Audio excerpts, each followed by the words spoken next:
Guys, meron ako ditong napakadaming tumbong. Eto, bigay lang sa akin to ni Mama. Pero ano to? Mga 5 kilo. Nabili niya daw to sa palengke. Ayan, po, napakadami. Hakatiin ko to. Yung iba gagawin ko adobo, tapos yung iba pang gugoto ko. Ayan, masarap to yung malaman ganito o yung matataba. Kailangan din natin dito na maraming bawang kasi masarap sa adobo yung madaming bawang. Hatiin ko lang to guys dahil masyado naman madami. Pwede namin ipang-prito yung iba or kaya ipang-goto. Ayan, okay na yan. Meron pa rin siyang amoy guys at para makasigurado tayo na mawala talaga yung amoy niya at yung lansa, lagyan natin ng harina. Pantanggal din to ng amoy. Yan, i-coat lang natin lahat tapos babanlawan natin to.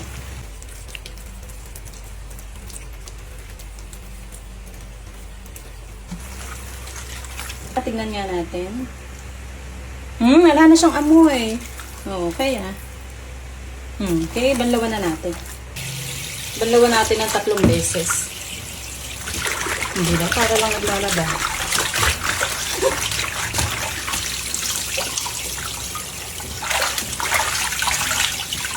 Tapos hiwain naman natin to ngayon ng maninipis na pabilog. Ayan, Ayan, ganyan lang. Ayan, masarap nga din tong ipang-ihaw. Ayan, ganyan lang guys. Maliliit. Manipis lang para mabilis maluto. Ayan guys, nahiwa ko na. I-marinate muna natin to para masarap. Lagay tayo ng toyo. Dahon ng laurel. Paminta. At itong bawang. Kuha lang ako ng konti. Yung iba ipanggigisa ko. Tapos haluin lang at i-marinate natin to kahit mga 30 minutes lang. Guys, start na tayo magluto. Naku, kakasya kaya dito yung lulutuin namin, no? Okay, lagay tayo ng mantika.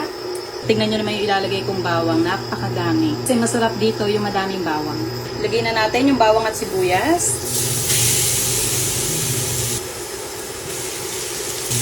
Dito pa lang sa bawang at sibuyas, puno na, oh.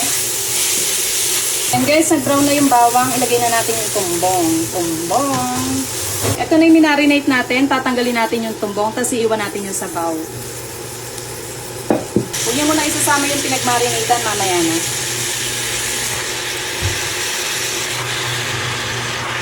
Yan, sana kasya.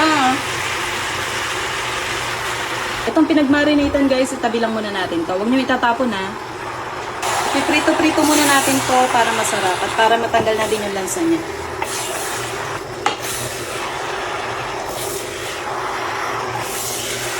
Ayan, takpan lang muna natin. Palagi nyo din i-check yung ilalim para hindi siya masunog. Basta ang kailangan lang ay maprito-prito siya ng konti. Ayan na siya guys, naprito-prito na at nagmantika na din. Ngayon naman pwede na natin ditong ibalik yung pinagmarinitan. Ito yung pinagmarinitan kanina, ibabalik ko na. Maglalagay din tayo nitong pineapple juice para lumambot. Ayan. Kasi itong pineapple juice nakakapagpalambot siya ng mga karne. Sagyan din natin yan ng 2 kutsarang asukal. Magiging malambot na malambot siya guys. Ayan. Takpan lang muna natin. Hayaan natin kumulo at lumambot. Ayan. Tignan natin kung lumambot na. Ayan. Parang ang lambot na niya. Ayan. Napakalambot na niya. Nagwiwiggle na. Ayan. Malambot na siya guys. Diba? Lumambot siya dahil sa pineapple. Add din natin ang sili. Tapos, lagay pa ako ng konting toyo. Mga 2 kutsara lang. 2 kutsara din ng oyster sauce. Ayan, okay na yan. Pakuluin lang natin, tapos okay na ito, pwede na.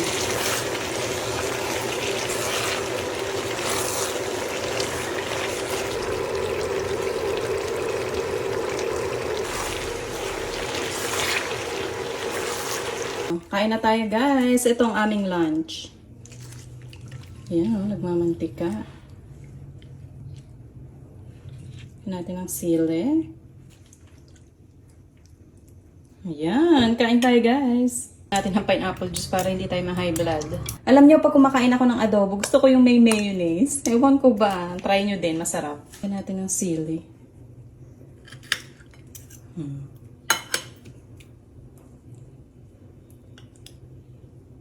Kain tayo.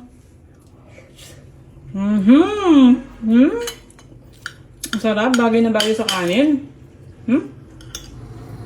Sarap talaga may mayonnaise. At ang lambot. And guys, nagtusok din ako sa steak. Lagyan natin ng mayonnaise. Oh, di ba? Kain. The best. Try nyo na to. Ang sarap.